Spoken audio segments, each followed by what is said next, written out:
I've just been reading this book, written by an eminent psychiatrist on the basic reasons for murder. He breaks it down into 3 categories: greed, passion, and revenge. His summation is that any murder is the work of a diseased mind, because if the final payment were to be looked at logically, the murder would not be committed. However, as we know by reading our newspapers, murders are constantly being committed, and the police are constantly searching for the guilty parties. They, too, break crime down into 3 categories: how, why, and who. Washington, D.C. has a metropolitan police force with all the latest scientific equipment to find out how the crime was committed, criminologists to find out why, but the job of finding out who committed the crime is the responsibility of such men as Detective Sergeant Lloyd B. Furr, tonight's man behind the badge. The brutality of this double murder was shocking enough to arouse the entire city. Washington, D.C. was inflamed, and when the murderer wasn't apprehended within the hour, the pressure began to increase. Pressure that started with the chief, worked its way down to the captain in charge of homicide, and then straight to Detective Furr. Not very pretty, is it? First thing I saw when I got off the train. Merrick, I'll call you back. Lloyd, I'm taking you off for forgery and putting you on this. Yes, sir. This is your first homicide case, so you and Merrick will work together. How much do we know? All we know is what's in the paper, so keep in touch with me. You get a chance to read this? Yeah, I talked to Lieutenant Myers. He couldn't add anything. Let's go over and take a look. Right. Papers are laying it on pretty heavy. Now, they won't be happy till we send someone to the chair. Neither will we.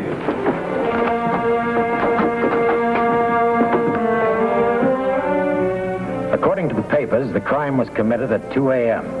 They were right. The 2 watchmen guarding a department store were both knifed to death.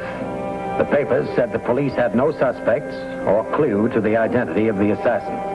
They were right again. And they also said that it looked as though someone was going to get away with murder. This time, they were wrong. Miss Mallory? Yes? I'm Sergeant Furr. Am I a suspect, Sergeant? No, ma'am. However, you are in charge of the tea room. And this is where the man or men gained admittance to the building. Well, I've been sitting here for an hour, and no one has even talked to me. Maybe I should call my lawyer. That won't be necessary. This is my partner, Sergeant Merrick. How do you do? Is that what They found it next to the body. Manager thinks it belongs to the kitchen, but there are no prints on it. Take this back to lab men. Mrs. Ogden used that knife. She works behind the buffet table. When was the last time you saw her use it? Last night before she went home. She put it away. We checked her time card. Checked out at 6:10. Restaurant closes at 5. That's right. Will you show me where she kept it? Of course.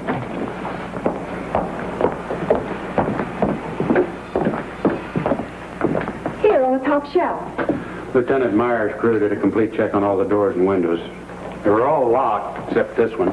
The lock is broken. I spoke to the maintenance half a dozen times, but they were always too busy. How long's it been broken? About 6 months. Well, thank you. I think that'll be all for now.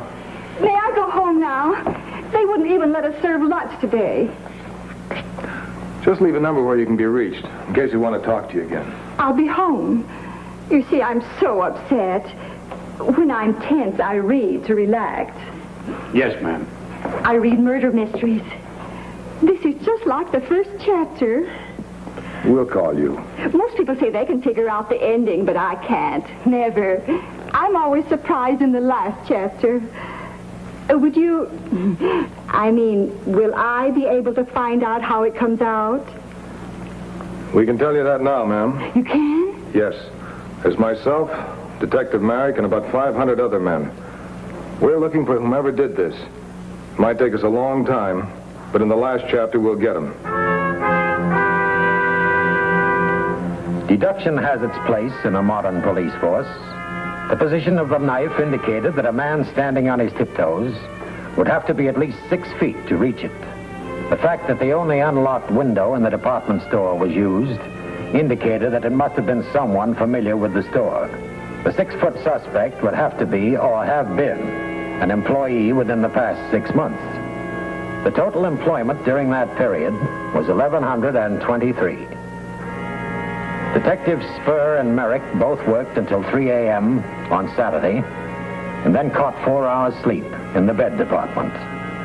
They returned to the files and continued working all through Sunday. How many more do you think? About 50. How many we got? 8 possibilities. Talked to the manager. He said his last estimate was the guy got away with about $300. Lloyd, supposing it isn't an inside job. Supposing it was a customer. Stroke of luck, he found that open window and the knife. Well, then it'll just be a long book. There'll still have to be a last chapter. The final list of suspects totaled 9. All names were sent through R&I and also to the Federal Bureau of Investigation.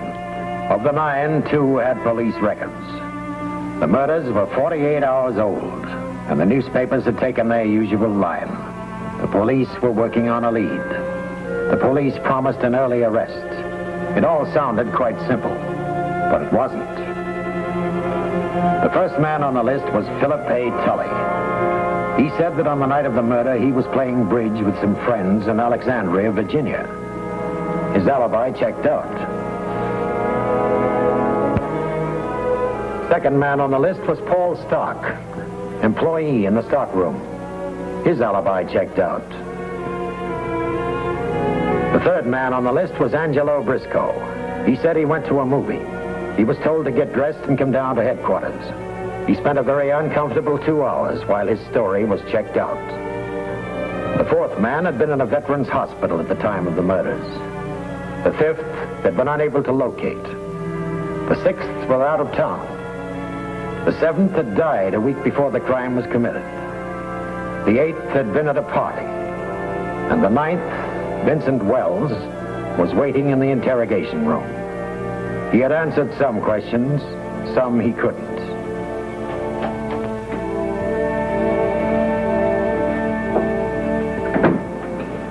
Well?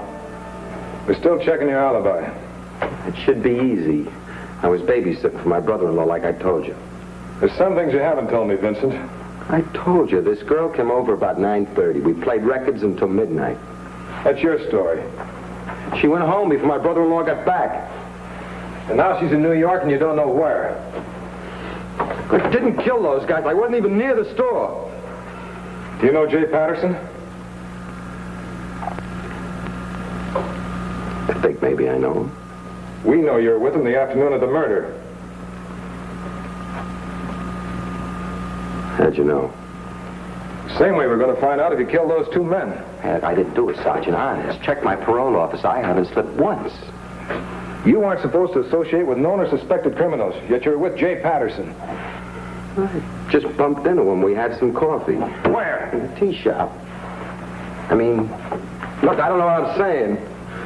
Did you kill him, Vincent? No!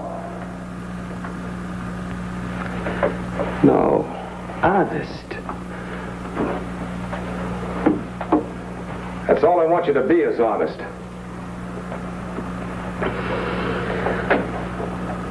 I know Jay. And you were with him on Friday. Yeah. What'd you talk about? Baseball, the new car. You got a cigarette?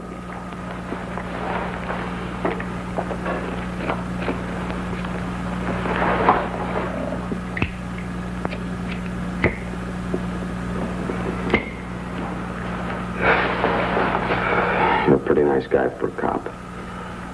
That's what my wife says when she wants a favor. Look, do you have to say where you find out things? I mean, I'm going straight. I don't like to squeal on a guy. You'll be protected.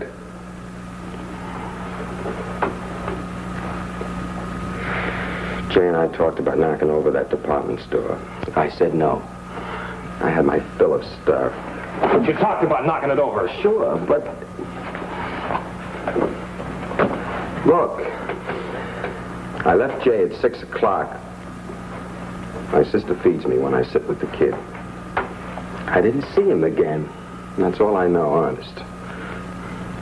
He didn't say anything. He just said to forget it. Looks like he didn't. See you a minute, Lloyd. Sure. How's his alibi? We located the girl in New York. She admitted being with him. Looks like Jay Patterson's our boy. He told me they were both in the store that day, talked about the job. I'll go back and see if we got a lead on Patterson.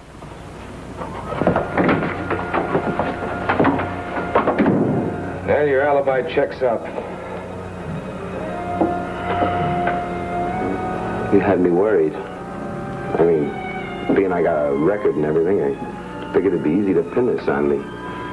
It would have been if you did it. You have no idea where we can find Jay Patterson.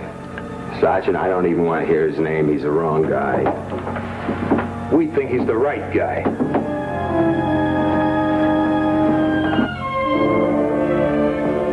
An all-points bulletin was sent out to find Jay Patterson. Age 27, height 6'1", wanted for interrogation on a murder charge. 3 weeks passed, and not one lead came through. Washington was a big city. There were plenty of places to hide, and Jay Patterson seemed to have found a good place. Lineup this morning looked like a bunch of centers and a basketball team. Oh, he might have skipped to Baltimore and hopped a banana boat. Guy could be buried in South America by this time. We checked every ship loaded or unloaded in the past 3 weeks. Nobody reported to fit the description. Well, it's a cinch. He was never a professional sailor. Was rope they tied up that first guard with? Seaman would be that sloppy. I think he's still around. This fit your man? Yeah, it's Patterson's description, all right. I thought so. Who sent this in? Druggist over on Franklin. Maybe we're finally going to get a break. I doubt it. Why? Man answering that description just used his knife again.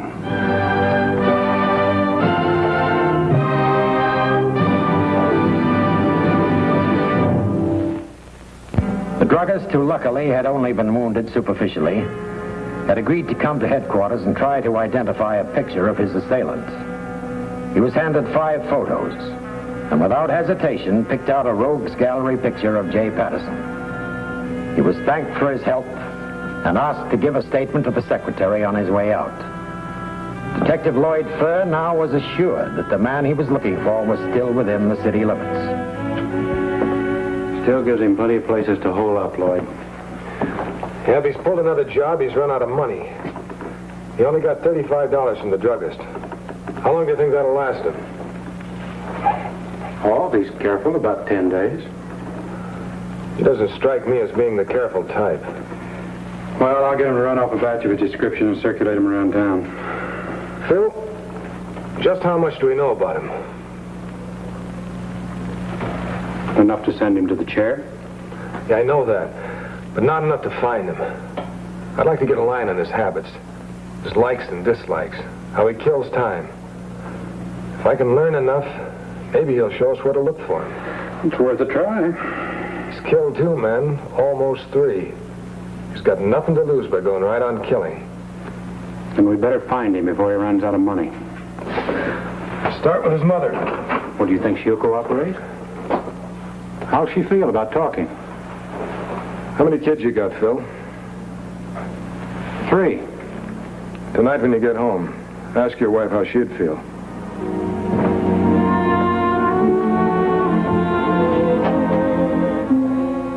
He had curls until he was 5. He won a medal in the 6th grade. I lost it. It was solid gold. It's very difficult for me, Mrs. Patterson. I don't blame you. Who do I blame, Sergeant? It's hard to tell. Me? Was it my fault? No, ma'am. He's been in trouble so many times, and I forgave him.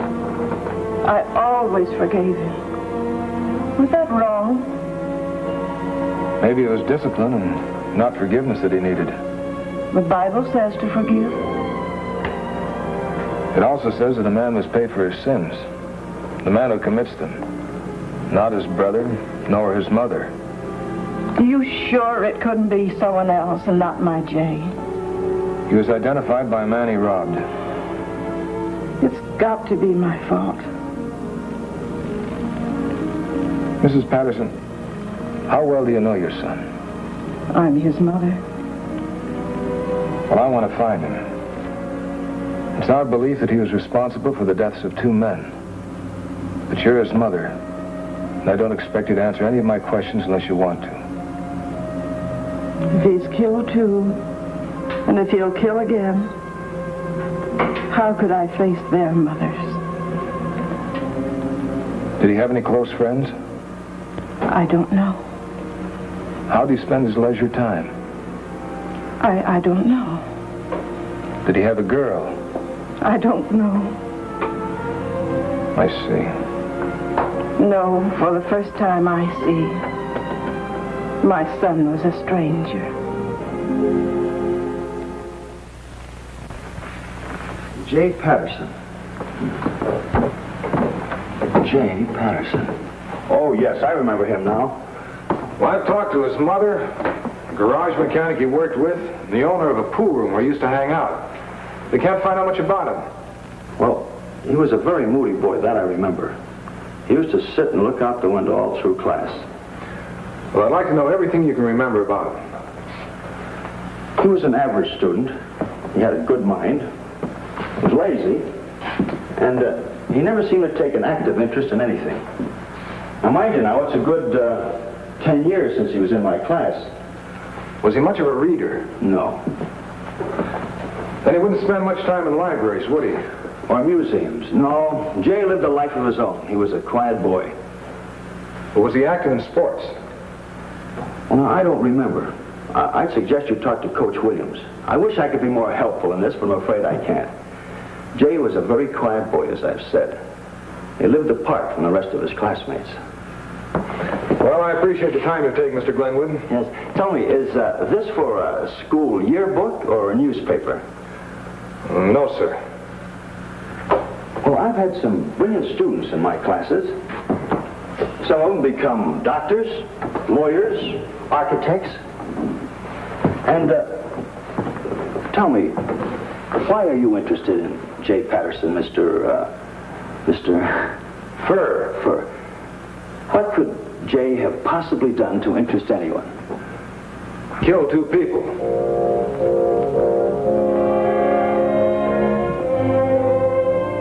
Detective Lloyd Furr kept piecing together all the bits of information he was gathering. The man he was looking for was Jay Patterson. He was moody, a dreamer, unruly, but no one seemed to care why. Everybody had a different interpretation of him. Everyone thought they knew all about him, but nobody knew enough to tell Detective Furr where to find him. Then the circulars that had been sent out began to pay off. Mr. Brand? Yes? I'm Detective Furr. My partner, Detective Merrick. Oh, about that man that I recognized, right? That's right. Do you mind if I arrange these? Woman comes in, spends 20 minutes, doesn't buy a thing. You think you could pick him out of these photos? If his picture's there.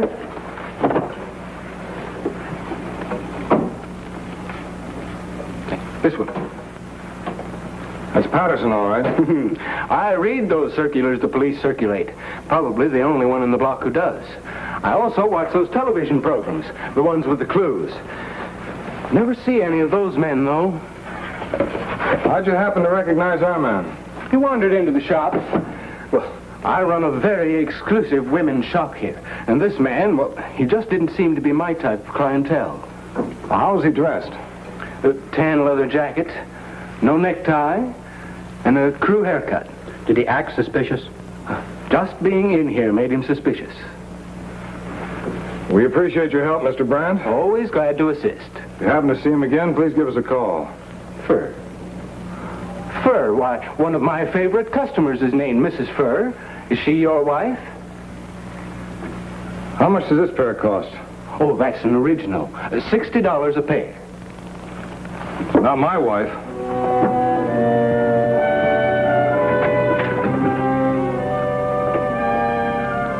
No, I haven't seen Jay in over a year.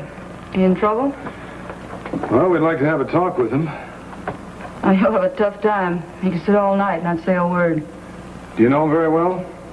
Well enough. Do you take you dancing? Dancing? After 5 shows a day? No. Oh, we only went out a few times. Then to the movies. You haven't seen him in over a year. We had an argument on the phone. Haven't seen him since. What was it about? Oh, I guess it was silly at that. But you see, after 5 shows a day, I'm beat. Jay's the type of guy that, he can't sleep and he won't let anyone else sleep. So he called me every night about 4 o'clock in the morning. Imagine, 4 o'clock in the morning. Every night? Oh, sure, for a solid month. He was a great one for talking on the phone. Why 4 o'clock? Oh, like I told you, can't sleep. Won't let anyone else sleep, so goes to an all-night movie. And they shut up at 12 or 4 o'clock in the morning. Calls me. Any wonder I blew on top? Oh, there's Sammy saying my date's here. What did he talk about? Oh, himself. What about himself? Usual junk. About what a big man he's gonna be. Funny, isn't it? What? When a man stops talking, gets into trouble.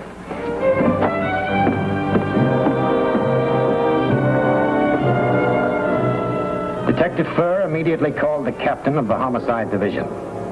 He explained what he'd learned, and the captain arranged to have a team of men watch every all-night theater. Sergeant Furr and his partner, meanwhile, began to question the personnel of the various theaters. The first 3 theaters they visited, no one could identify the picture of Jay Patterson. No usher, ticket taker, or manager could place him. At the 5th theater, the manager remembered seeing Jay Patterson twice during the past 10 days. No, he didn't know the police were looking for him, but yes, he would certainly get in touch with them. 4 times during the next week, Detective Furr almost had Patterson within his grasp. But by the time he got the information, it was too late. He'd been on the case a long time, but he wasn't showing enough results. Not enough to satisfy his superiors, the newspapers, nor himself. He was sitting at his desk, getting ready to start another round of theaters, when he had a visitor. Detective Furr? Yes? Can I sit down? Go right ahead, Jay.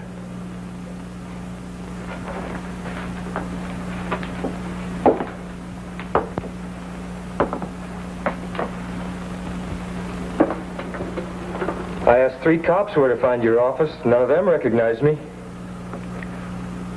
They recognized you, Jay. You had all the bus depots, airports, railroads covered. I couldn't get out of town. We were having a little trouble trying to find you. I spent most of my time at the movies. We'd have found you. I know. Why are you giving yourself up? I got a police record. I spent a lot of time talking to cops. I know. Found out you talked to my mother. Spent a long time with her. That's right. I saw her about an hour ago. She told me about you. She said you talked quiet. You treated her like a human being. I felt sorry for her, Jay. But you haven't answered my question. Why are you giving yourself up? And why'd you ask for me? My father ran out on her. I broke her heart. I wanted to meet the only man in the world who was ever nice to my mother.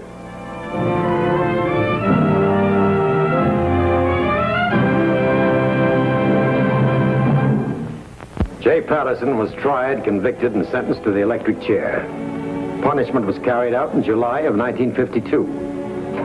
Detective Lloyd Furr was congratulated and thanked not only by the police force, but by the people of Washington, D.C. Remember, a police force is a team, and that team is on your side. They work for you. So if they ask for your help, offer it. Because if you need help, they'll risk anything to give it. And now this is Charles Bigfoot inviting you to be with us next week. And once again, you will see another authentic story of one whose duty it is to serve. A public servant dedicated to you, and whom you will meet as the man behind the badge.